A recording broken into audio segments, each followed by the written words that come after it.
ये स्लाइड नजर आ रही है? जी सर।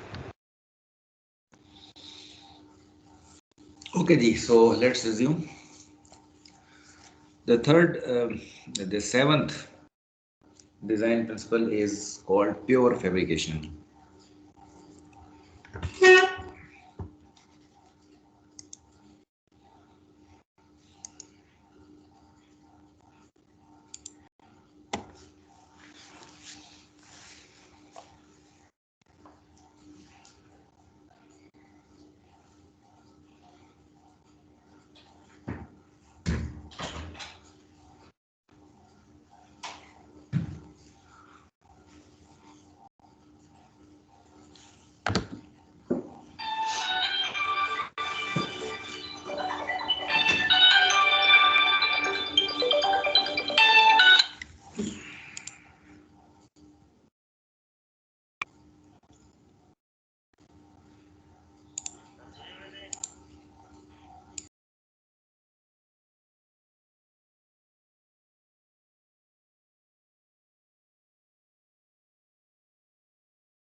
अच्छा जी. So this is pure fabrication. Okay, what is pure fabrication? The problem is,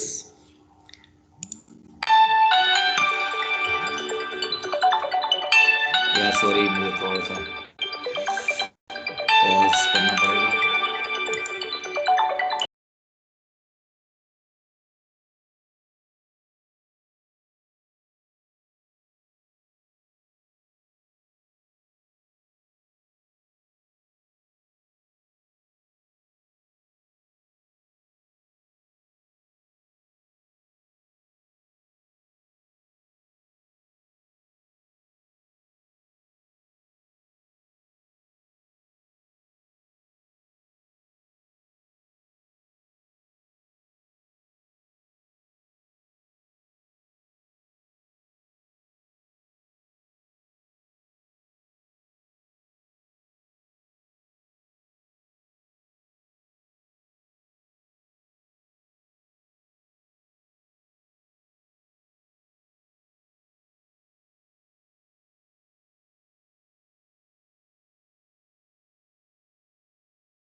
okay ji, sorry rector आ रहे हैं मंडे को, उस सिलसिले में कुछ हम आईसीटी के कुछ वर्किंग कर रहे हैं, तो इसलिए आपको डिस्टर्ब किया मैंने।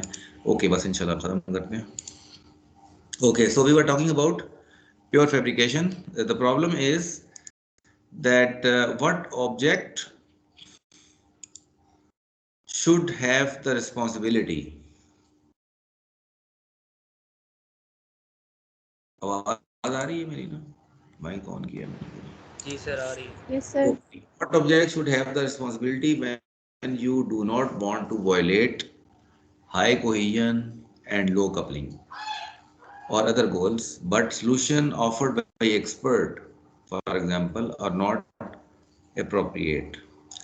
मतलब प्रॉब्लम यह है कि एक्सपर्ट हमें कहता है कि जो है हमें फला तरीके से एक काम करना चाहिए, क्योंकि एक्सपर्ट हमें ये बताता है कि जी जिसके पास डेटा है जिम्मेदारी भी उसी की होनी चाहिए उसको प्रोसेस करने की। ठीक है, एक्सपर्ट ये कहता है। अब एक्सपर्ट अगर ये कहता है लेकिन उससे हमारी हाई कोहेजन और लो कपलिंग इफेक्ट होती है, तो फिर हमें क्या करना चाहिए? This is a question or this is a problem. So the solution is assign a highly cohesive set of responsibilities to an artificial or convenient class that does not represent a problem domain concept, something made up, to support high cohesion, low coupling and reuse. तो solution ये है कि आप एक convenient class या helper class बना लें जो which is not from the concept of the domain concept के साथ ना हो, एक अलग से यूटिलिटी क्लास बना लें, हेल्पर क्लास बना लें, ताकि हम उस क्लास को बनाने की वजह से हाई कोहेजन, लो कपलिंग और रीयूज को अचीव कर सकें। Okay, let's say take an example of saving sale object in our database. For example, suppose that sport is needed to save sale instances in relational database. काम क्या है? हमने करना है सेल्स के इंस्टेंस को सेव करना है रिलेशनल डेटाबेस में। By information expert, there is some justification to assign this responsibility to sale class itself, because sale has the data that needs to be saved. तो sale class expert, information expert का जो principal है वो मैं कहता है कि cell class को ये जिम्मेदारी देनी चाहिए क्योंकि सेल के पास है वो data. But consider the following implications. Task number 1, task requires a relatively large number of supporting database oriented operations. None, for example क्या ऑपरेशन होते हैं डेटाबेस को? आपने डेटाबेस का ऑब्जेक्ट एक्सेस करना होता है, फिर आपने उसका ऑब्जेक्ट बना के फिर उस आपने उससे कनेक्शन इस्टेब्लिश करना होता है, फिर आपने लॉगिन करना होता है, यूज़र नेम पासवर्ड पास करना होता है, उसके बाद आपने जो रिलेटिव टेबल है उसको एक्सेस करना होता है, उसके बाद आपने एसक्यूएल क्यूरी पास करनी होती है। अब उसमें it may be some update operation, it may be some delete operation, it may be any insert operation. ठीक है, तो कोई इस तरह का कोई ऑपरेशन उसके बाद परफॉर्म करेंगे आप सारी कनेक्टिविटी वाले सारा पूरा प्रोसेस करने के बाद। So such operations are not related to the concept of saleness. So sale class becomes incohesive. I hope यहाँ तक जो पहला पॉइंट है ये समझ में आ गया। इस पे जरा गौर करें, फोकस करें इस पे।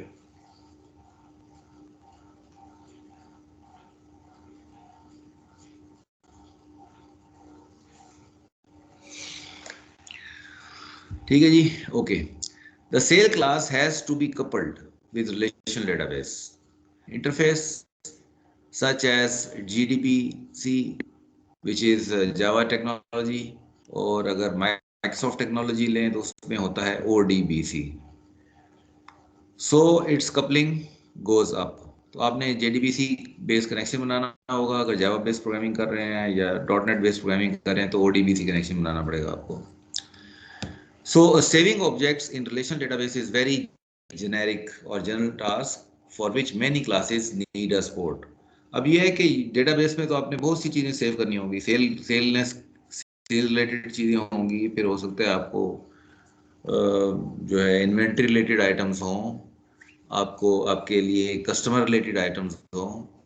तो हर क्लास अगर डेटाबेस में डायरेक्टली सेव करेगी तो इसका मतलब हर क्लास के अंदर ये डेटाबेस रिलेटेड ऑपरेशंस को हमें डालना पड़ेगा जिनका उस पर्टिकुलर क्लास के डोमेन कॉन्सेप्ट्स के साथ ताल्लुक नहीं होगा। So placing these responsibilities in sale class or any other domain class, there is going to be poor reuse and lots of duplication in other classes. तो वही जो डेटाबेस रिलेटेड कोड होगा, अगर हर क्लास ने अपने अपना डेटा सेव करना है तो कनेक्शन एस्टेब्लिश करने का कोड, लॉगिन पासवर्ड डालने का कोड, सारे इस किस्म के कोड जो है आपको हर क्लास में डालना पड़ेगा, डुप्लीकेशन भी होगी।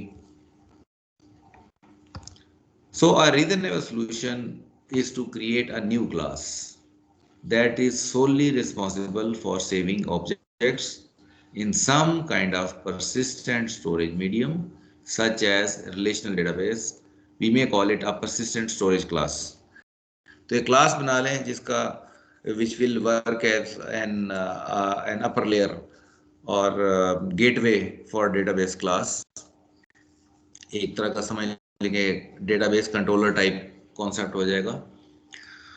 So this class, creation of this class would be called as pure fabrication or figment of imagination, कि आपने इमेजिन किया है कि जी एक डेटाबेस की क्लास है और वो जो कि सारा डेटाबेस का काम करेगी, and we have to only communicate with that particular class. उस क्लास ने एक्चुअल डेटाबेस के साथ कम्युनिकेट करना होगा, बट जो हमारी क्लासेस हैं, ऑब्जेक्ट ओरिएंटेड क्लासेस हैं, they will not be bothering about that. They have to communicate with only this class, which is a persistent storage class. This pure fabrication solves following design problems. कौन कौन सी? The cell remains well designed with high cohesion and low coupling. The persistent storage class is itself relatively cohesive क्योंकि इसने सिर्फ database management के काम का इसका function होगा. Having the sole purpose of storing and inserting objects in persistent storage medium. The persistent storage class is a very generic and reusable class. तो इसमें हम जो ऑपरेशन होंगे इंसर्ट, देखिए जैसे इसमें लिखा है इंसर्ट ऑब्जेक्ट, तो ऑब्जेक्ट आएगा और इसको पता है जी मैंने ऑब्जेक्ट को सेव कर देना, बस एक जेनेरिक कोड लिखा हुआ होगा इंसर्ट का या अपडेट का। Okay, so any question or query on this slide?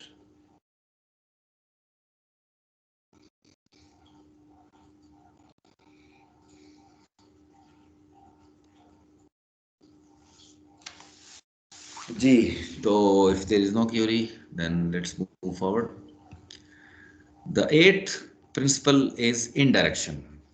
As you can see, a statement from an expert. Most problems in computer science can be solved by another level of indirection. Most problem in computer science can be solved by another level of indirection.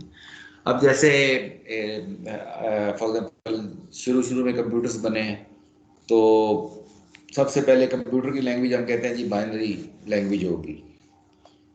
तो binary language क्योंकि it was not comprehensible by the humans, तो उसके ऊपर हमने एक level of interaction create किया, assembly language बनाई। Assembly language में थोड़ी थोड़ी इंग्लिश के वर्ड आ गए, कुछ कोड आ गए, तो that was a level of interaction to make thing a bit easier. Assembly language वाला काम भी कॉम्प्लेक्स लगा, तो फिर क्या हुआ, एक हायर लेवल लैंग्वेजेस आ गई जो कंपाइलर बेस्ड लैंग्वेजेस होती हैं। उससे क्या हुआ कि अब कंपाइलर लैंग्वेज आ गई। अब कंपाइलर पहले असेंबली में कन्वर्ट करती है, असेंबली फिर बाइनरी में कन्वर्ट करती है। ठीक हो गया। अब हम कहते हैं कि जी एक और लेवल ऑफ इंडायरेक्शन आ गया, हम कहते हैं जी मॉडलिंग का लेवल आ गया। हम मॉडल बनाते हैं, मॉडल कोड जनरेट करता है जो कंपाइल होता है, कंपाइल होकर फिर अगला लेवल आ जाता है असेंबली का, और वो पूरा वो आगे फिर बाइनरी कोड आ जाता है। So what we are doing, we are in computer science we are resolving our problems by creating some levels of indirections. I hope ये statement आपको समझ आ गई होगी by an expert of computer science. Okay, let's move forward. The guideline: make your components related to each indirectly when they may will change for different reasons. अगर आपको पता है कि दो क्लासेस हैं, आपस में कम्युनिकेट करना इन क्लासेस ने, लेकिन आपको ये पता है कि फ्यूचर में हो सकता है ये क्लास का कोड हमें चेंज करना पड़े। हो सकता है कि हमें, फॉर एग्जांपल हम कहते हैं G B is coupled with A, तो अगर हमें कहते हैं G B is directly coupled with A, हमें ये पता है कि जो ए के साथ हम कपलिंग क्रिएट करने जा रहे हैं, ए में चेंज इन फ्यूचर, इसके कोड में हो सकता है कोई चेंजेस आ जाएं, तो फिर हमें बी को ए के साथ डायरेक्टली कपल नहीं करना चाहिए। तो पहली तो गाइडलाइन ये है कि फिर बी को ए से डायरेक्टली कपल नहीं करना चाहिए। This is a guideline. जो पहली दो स्टेटमेंट आपको नजर आ रही है। So the problem is how to assign responsibility to avoid direct coupling. अब मैं कह रहा हूँ जी बी से ए को, ये तो गाइडलाइन तो है कि डायरेक्ट कपलिंग ना करें, लेकिन फिर डायरेक्ट कपलिंग को अवॉइड कैसे किया जा सकता है? How to decouple the objects, couple objects को डीकपल कैसे किया जाता है?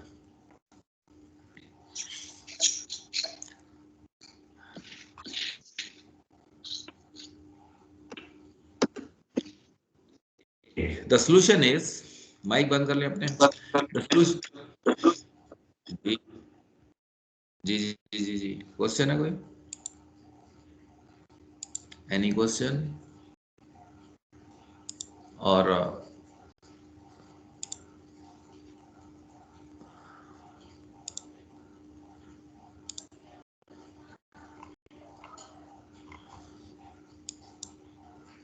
ओके,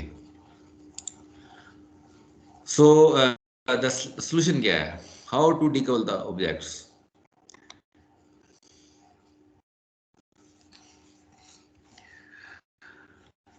तो इलेक्ट्रिकल इंजीनियरिंग में आपने भी एफएससी लेवल में पढ़ा होगा ट्रांसफार्मर को, ट्रांसफार्मर पढ़ा होगा कि जी ट्रांसफार्मर हम कहते हैं जी वो डायरेक्ट इलेक्ट्रिकल कपलिंग अवॉइड करने के लिए ट्रांसफार्मर लगाए जाते हैं, क्योंकि जो प्राइमरी साइड और सेकेंडरी साइड होती है इनकी मैग्नेटिक कपलिंग होती है। एफएससी में पढ़ा होगा आप लोगों ने, ठीक है? तो इसी तरह लेकिन सॉफ्टवेयर में किसका हम कपलिंग करते हैं? इसी तरह ऑप्टो कपलिंग होती है, ऑप्टो कपलर्स होते हैं इलेक्ट्रिकल इंजीनियरिंग में।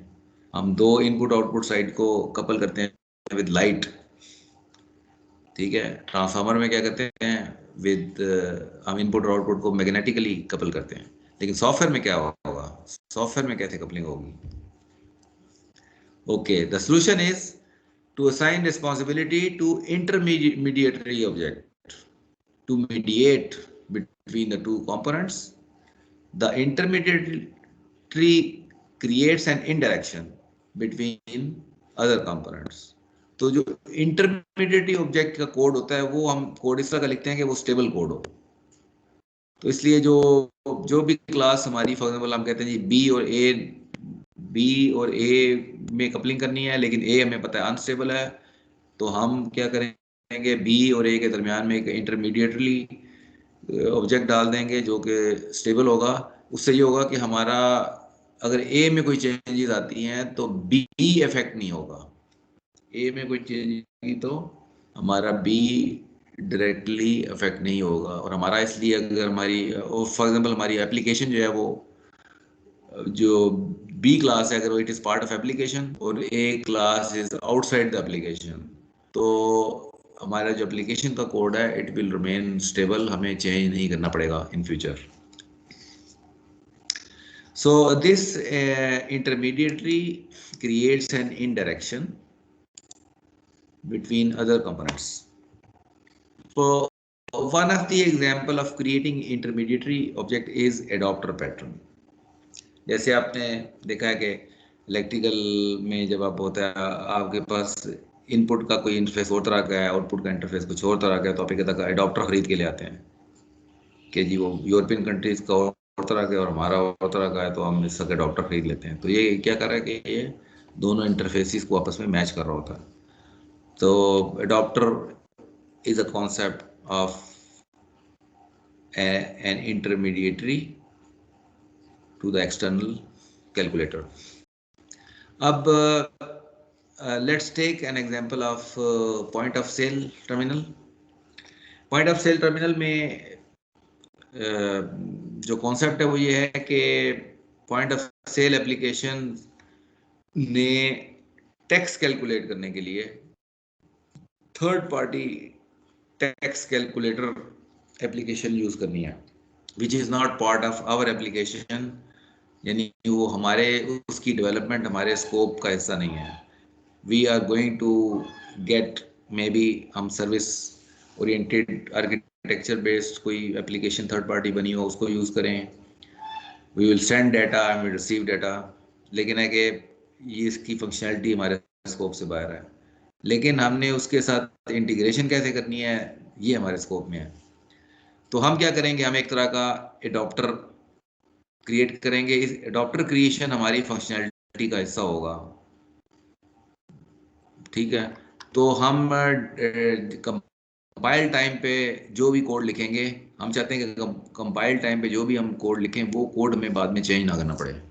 तो हम क्या करेंगे, एक एडॉप्टर क्रिएट कर लेंगे और हमारी जो डोमेन क्लासेस होंगी, फॉर एग्जांपल सेल क्लास है, इस हमारी जो बाकी डोमेन क्लासेस होंगी, those are going to interact, they will only have knowledge of the adapter interface. उनको सिर्फ ये एडॉप्टर इंटरफेस नजर आ रहा होगा and it will be a stable interface. बाकी उनको रन टाइम पे जो कंपाइल टाइम है, उस कंपाइल टाइम में हम कोड ऐसा लिखेंगे कि we will create a connection with the adapter, text master adapter. अब अगर कोई चेंजेस आती हैं, फॉर एग्जांपल यहाँ पे मल्टीपल कैलकुलेटर्स हो सकते हैं, ये जो चेंजेस आएंगी ये चेंजेस आएंगी रन टाइम में। रन टाइम में कौन सा ऑब्जेक्ट हम यूज करेंगे वो हमारा रन टाइम का मसला है, लेकिन डिजाइन टाइम पे या कंपाइल टाइम पे जो हम कोड जब हम लिख रहेंगे, हम अपना कोड हमारा फिक्स होगा, हमें कोड में चेंजेस नहीं करनी पड़ेंगी।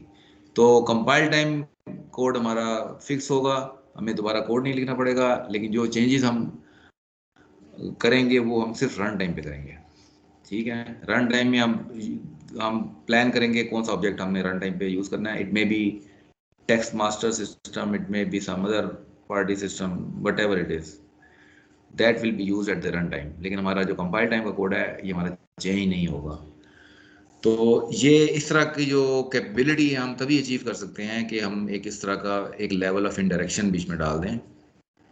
Hair in this application an adapter object has been created, जो कि बीच में हम डाल देंगे।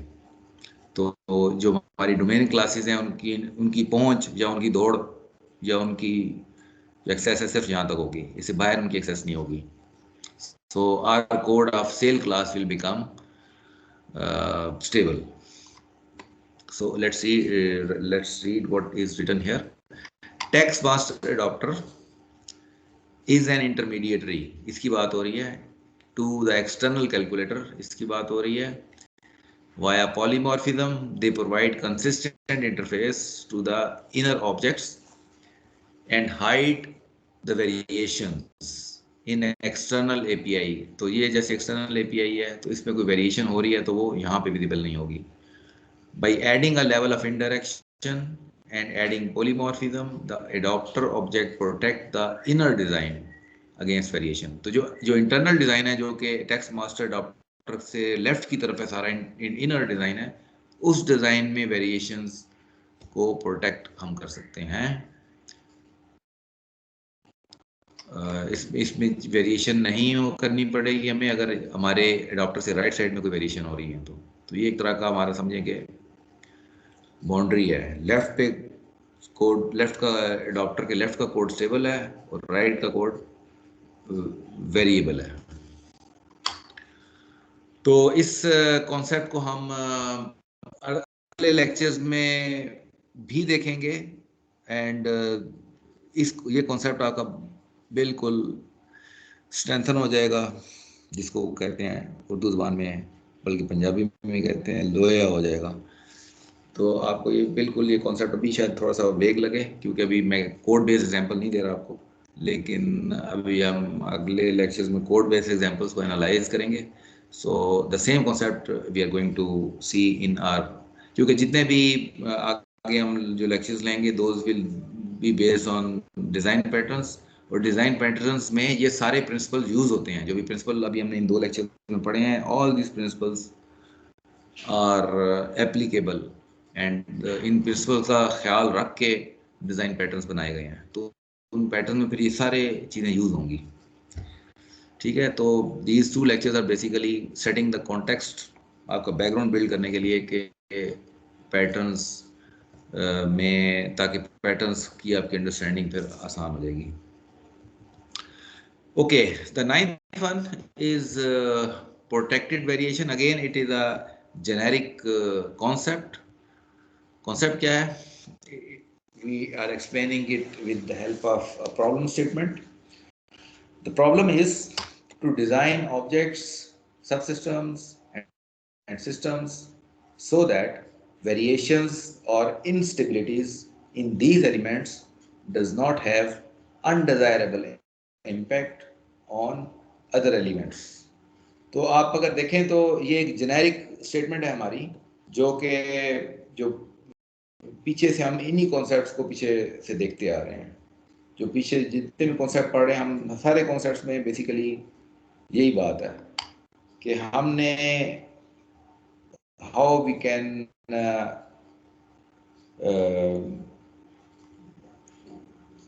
protect variation or instability in our objects, subsystem or systems so that they should not have any undesirable impact, especially जब हम सॉफ्टवेयर चल पड़ता है और आगे मेंटेनेंस फेज में चला जाता है, उस वक्त फिर अगर आपका अच्छा डिज़ाइन होगा जिसमें इन चीज़ों का ख्याल रखा होगा, तो आपकी मेंटेनेंस कॉस्ट बहुत कम हो जाती है।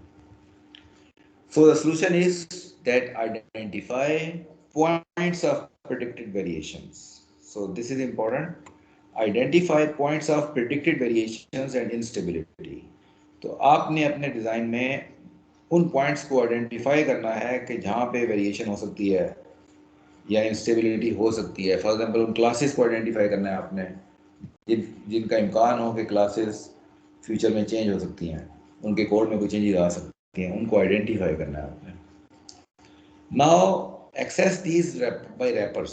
अब जो क्लासेस आपने आइडेंटिफाई कर ली हैं, उनको फिर एक ऐसा रैपर के थ्रू एक्सेस करें ताकि उन क्लासेस की जो इंस्टेबिलिटी है वो रैपर से बाहर ना आए। रैपर स्टेबल होगा और रैपर जो भी इंस्टेबिलिटी होगी उसको हम इनक्लोज कर देंगे, छुपा लेंगे या हाइड कर देंगे with in a rapper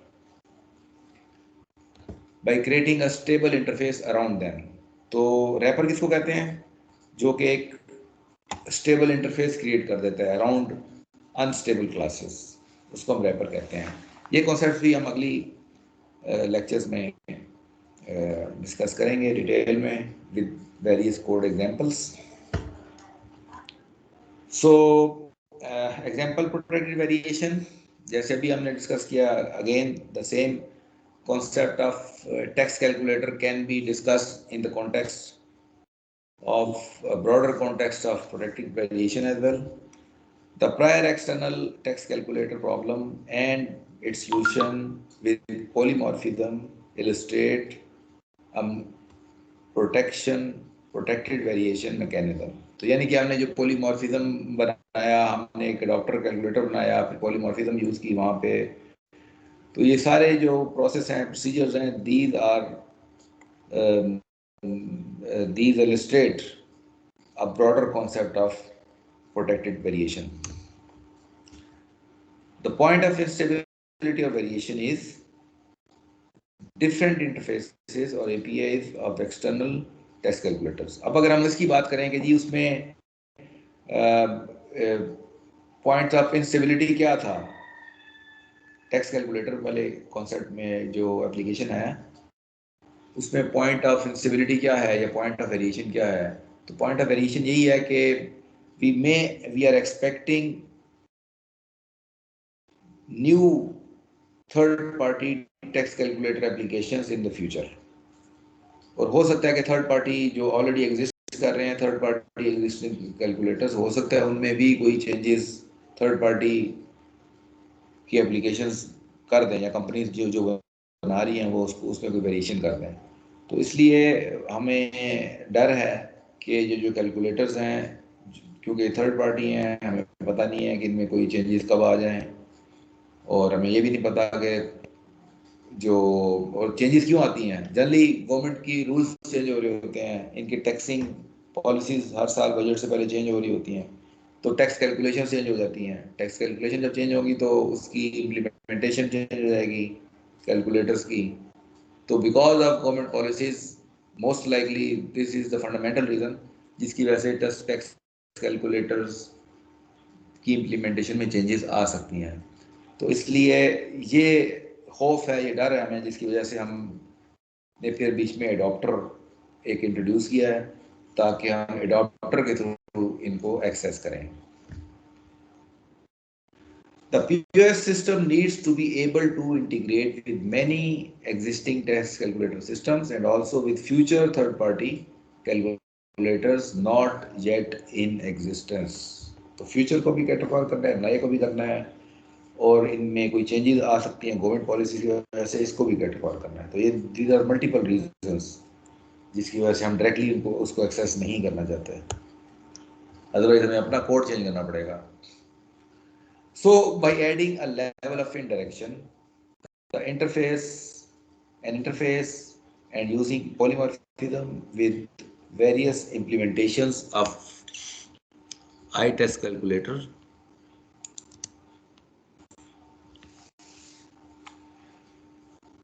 adapter protection within the system from variations in external API is achieved. तो हम अचीव कैसे कर रहे हैं कि हमने adapter calculator इंट्रोड्यूस किया है, और उसकी वजह से हम फिर जो एक्सटर्नल APIs हैं उनकी वेरिएशंस को उनसे प्रोटेक्ट कर रहे हैं अपने इंटरनल कोड को। So internal objects collaborate with only stable interface. Internal objects collaborate with only stable interface, और stable interface का नाम हमने रखा हुआ है यहाँ पे iText calculator adapter, इसके साथ कम्युनिकेट करेगा हमारा internal code. Okay, so if we conclude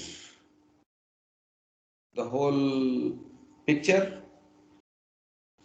so we can conclude it like this, that encapsulation, various interfaces, the mechanism of polymorphism, the concept of indirection, these all techniques are core mechanisms of achieving protected variations. These all are helpful. These all are helpful to achieve a generic or general concept of protected variation. Note that components such as virtual machines and operating systems are complex examples of indirection to achieve protected variation. अब operating systems, आपको पता है operating system के ऊपर सारी application build हो रही होती हैं, और ऑपरेटिंग सिस्टम फिर डायरेक्टली नीचे मशीन कोड के साथ इंटरेक्ट कर रहा होता है। तो एक ये भी बहुत बड़ा एक लेवल ऑफ इंटरेक्शन है कि operating system by itself you achieve lot of flexibility at once you develop your application based on operating system। और virtual machine generally operating system के ऊपर एक और लेवल ऑफ इंटरेक्शन होता है, जिसमें हम again you achieve lot of flexibility because of virtual machines. So not we are speaking of mechanism, not the principles. So these are various mechanisms which are used to achieve protected variations. तो अगर हम इसको थोड़ा सा conceptually देखने की कोशिश करें तो जितने भी प्रायर ग्रास प्रिंसिपल्स पढ़े हैं, these all principles are in one way or other, they take part in achieving the concept of protected variations or mechanism of protected variations. Low coupling is the most important in achieving protected variations, and polymorphism, indirection mechanism, pure fabrication, these all are again help us to achieve low coupling. And with pure fabrication, high cohesion and low coupling both can be achieved.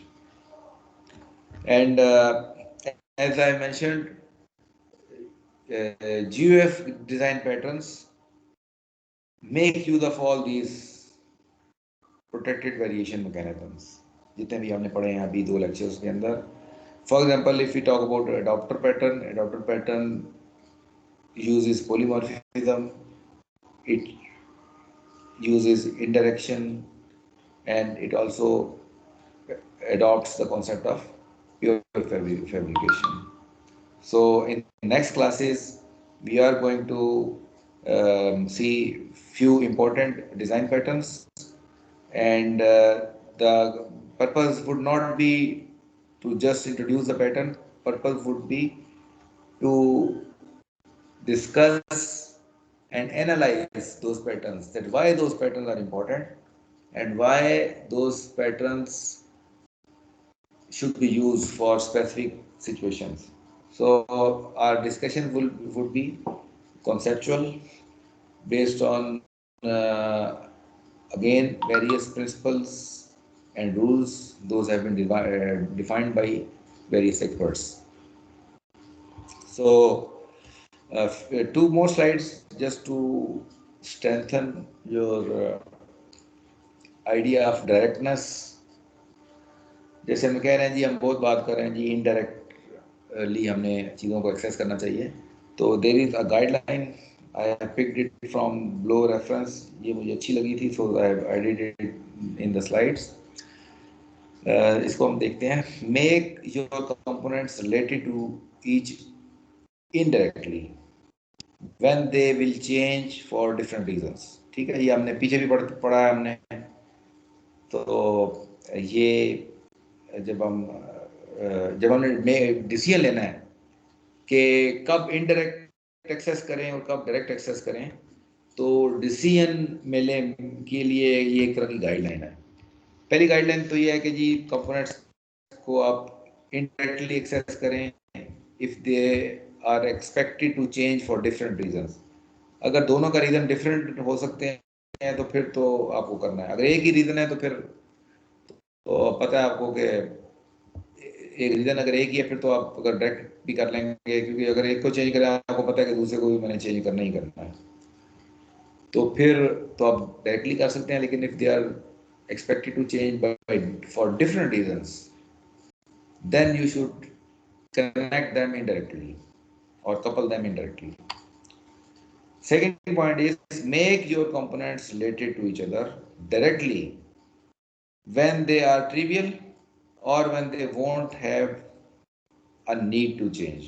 अगर उनमें कोई change नहीं होना तो directly couple कर लें और कोई मसला नहीं है.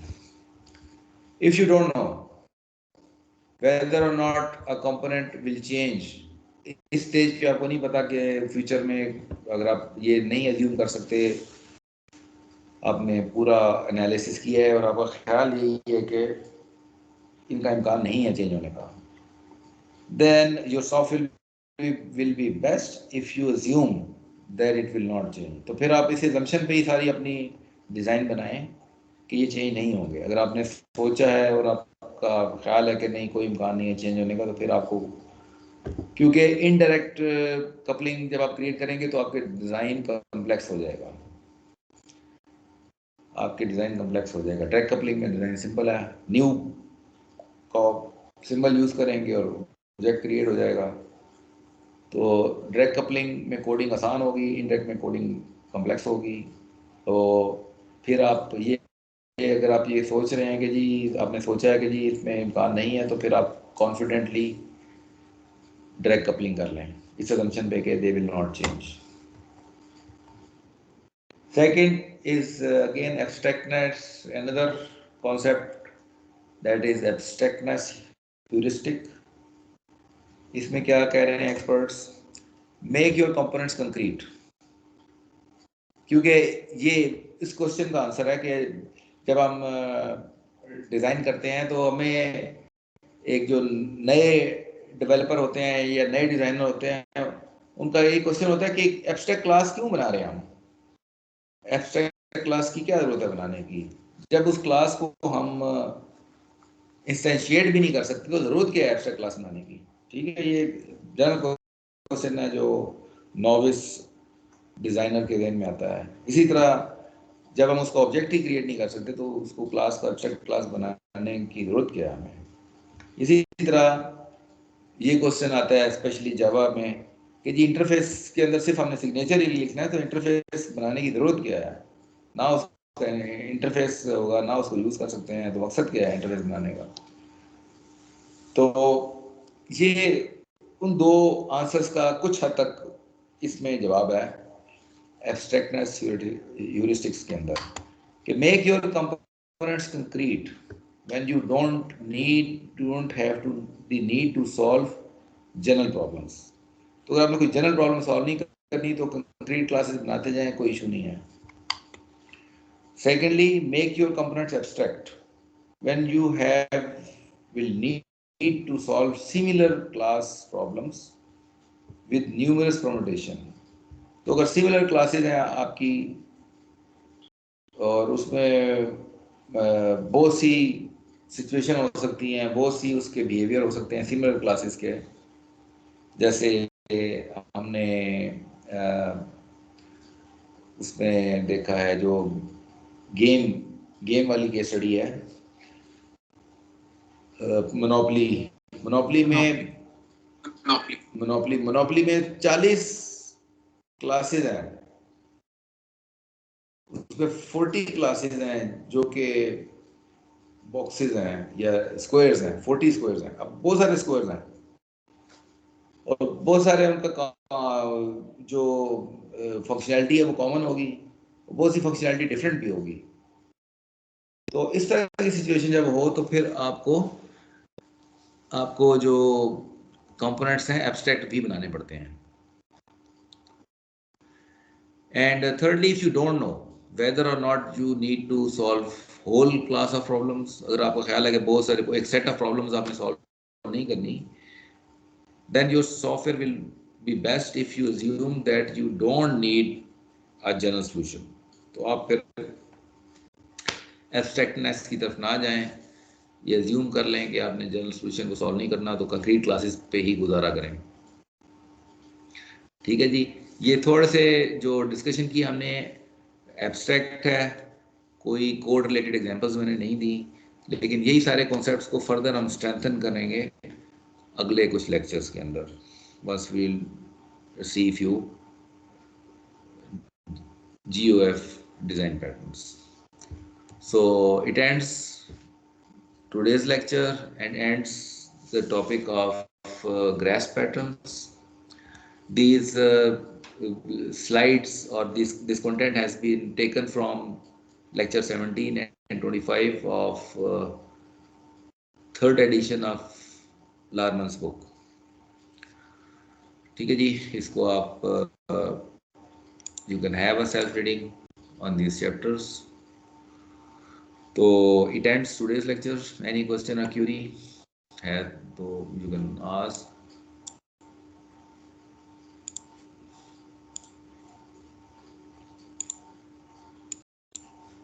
So let me stop the screen sharing and recording।